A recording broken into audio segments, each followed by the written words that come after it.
Good evening. I'm Electra Porzel. I'm the director of the Language of Consciousness Institute.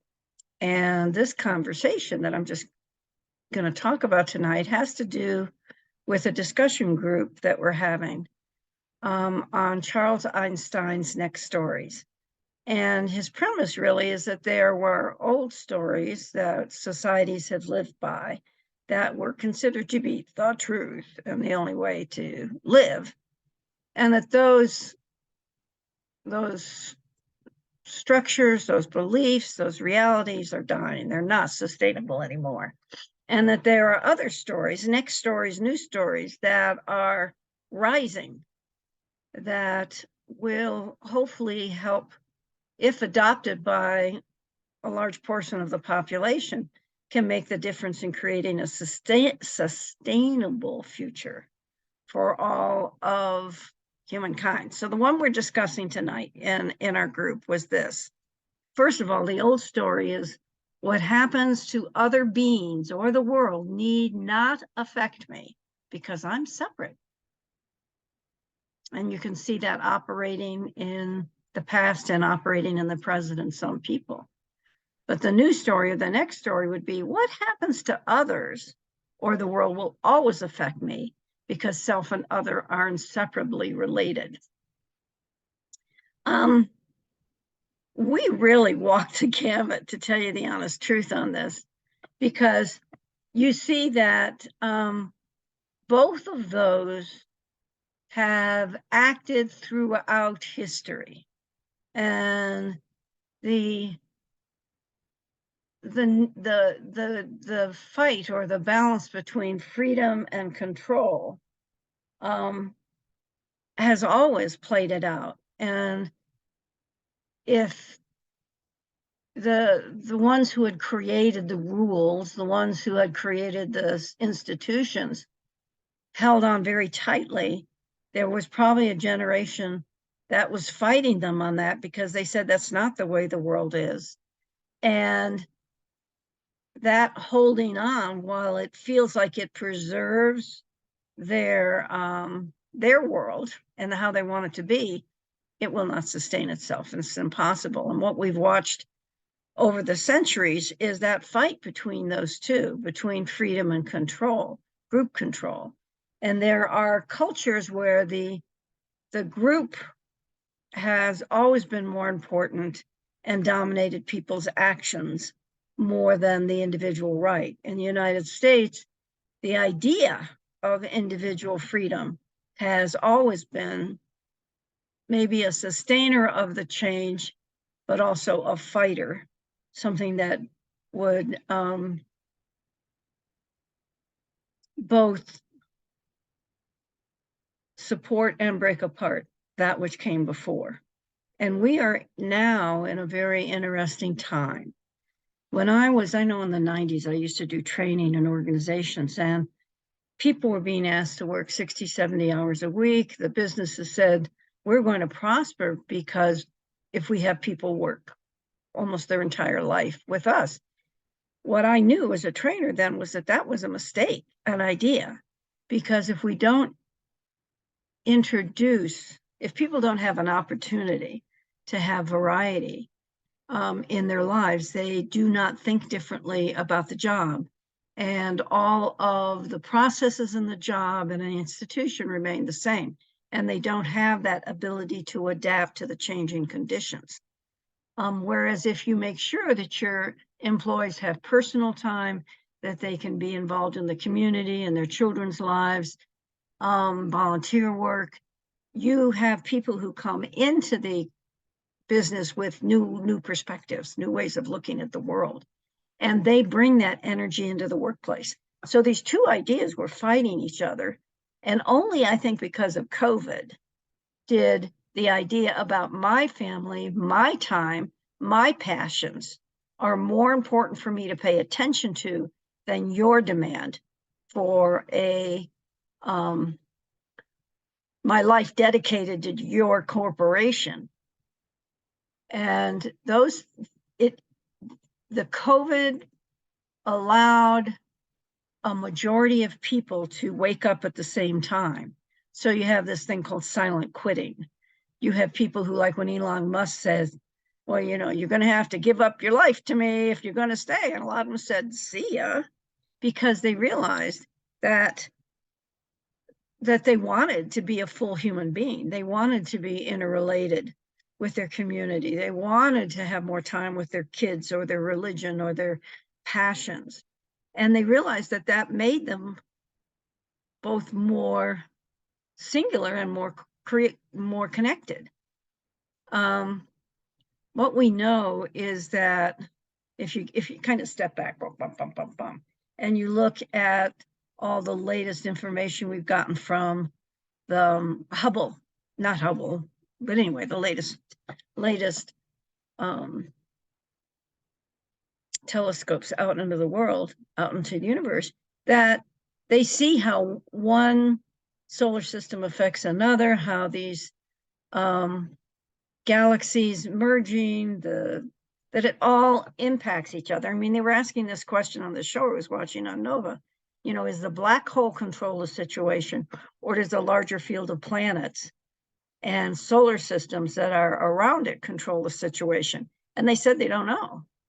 And it's probably a dynamic of connection, an interrelationship that is constantly moving and changing. They said, but the black hole is very small connected to the rest of it. But in any case, so you start looking at that. That's a big picture. Whoa, everybody's interconnected. We're all being impacted by these forces of the creation of the universe for 13.8 billion years. Well, in our little, you know, lifespan of 70, 80 years, it's nothing. It's a spit. So where do we have impact on, and how are we interconnected? So then if you step back from the planetary work, you can go to astrology, and they've been able to map out the movement of the planets with revolutions, with all sorts of major movements on Earth. So you go like, okay, so there's energies coming from these movement of these planets that impacts how we feel and how we're acting. So, okay, you're going like, okay, there's the big picture. Well, where does it get to me? And then you get to the idea that these people who are the silent quitters are the ones who refuse to say, I'm going to come back and work in the office and spend 2 hours, 3 hours a day in transit. Go, no, we're not going to do that anymore. My life and how I live it needs to be more connected to others and not just to my job. So that word of connection and relationship comes back. And as we recognize that, then we begin to value those things that we do that build that, allow us to feel and experience that connection. One of the people in the call talked about, there was a story about a man who had essentially died of COVID, but came back. And he had to relearn every function he had, walking, talking. And one of the things he came back with is to say, he says, this is a wonderful existence. Be kind to others. Be creative. Be compassionate. And you go like, now there's, you know, that's kind of the biggest impact an individual life can have, is to experience death in return. And what did he come back with? But recognize the connections here and the connections between you and others. And we know, if you've ever done the thing where you walk, you just smile at everybody, and the shift in their demeanor and the way their body shifts, you know that is recognized throughout their system. So if I smile at you and then you smile at the next person, we are creating shifts in the interconnections between each other. We're starting to be that kind, compassionate person that this man recommended.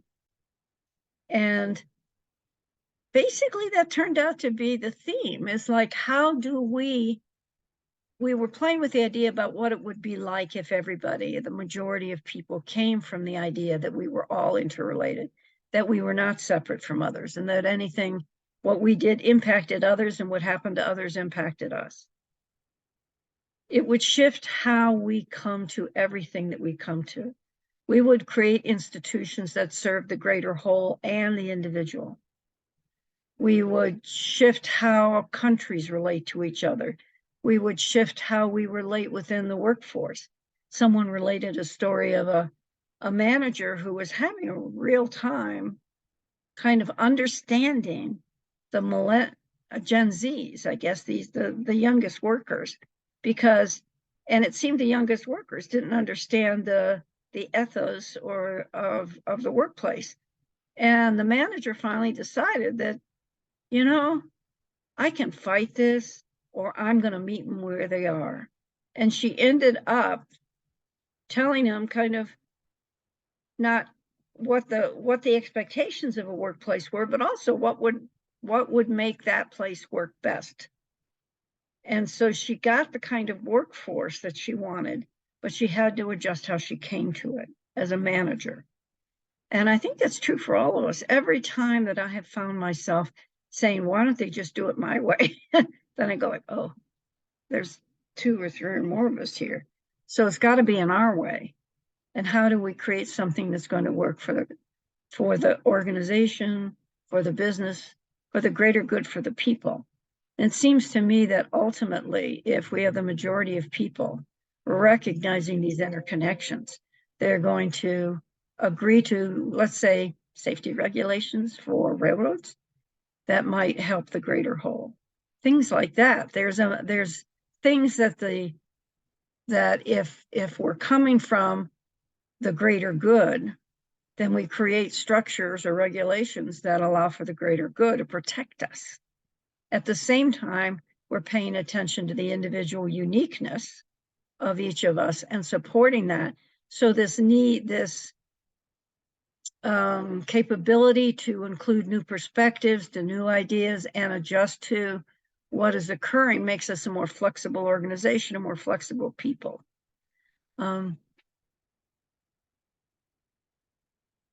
That's how it's going to have to happen, and it's going to happen for each of us, paying attention to our own interconnections, our own interrelationships, and living empathy, living compassion, and watching how that shift occurs for us and how it impacts others when we choose that path, because it is a choice. We can choose to be contrary. We can choose to be caught in the way we think it ought to be done.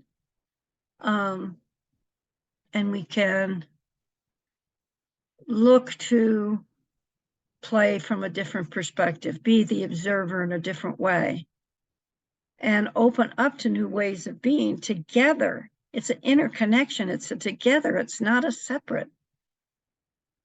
And the more that each of us entertains these ideas, the more that these different perspectives, different ideas enter into the things that we do in commonality with others. And in letting that play in that soup and mix and come up with new ways of being together, the more likely we are to come to a society, to a culture, to a humanity that sees us as interconnected, as affecting each other. And that's what we're after. And I'm hoping that for my grandkids and for the next generation coming. And write me if you want to have a conversation. If you want to be part of these conversations, they're held on 2 different times, one on Tuesdays at 9 a.m. Pacific and one on Thursdays at 5:30 p.m. Pacific. And we don't record them. It's just a time for people to kind of look at it. You know, like you take a crystal and you look at all the different facets of it. And you go, wow, that's really, every part of them gives us another piece of the puzzle. And the more that we do that, we become an observer of what is occurring. And we start saying, well, what am I after in creating with others? What am I after in creating a better future for the children? Because it's about the children coming up. It's their chance. And we have to create a world that receives them in their uniqueness and teaches them how we care for them and how to care for others. So have a wonderful week, and we'll talk to you next week.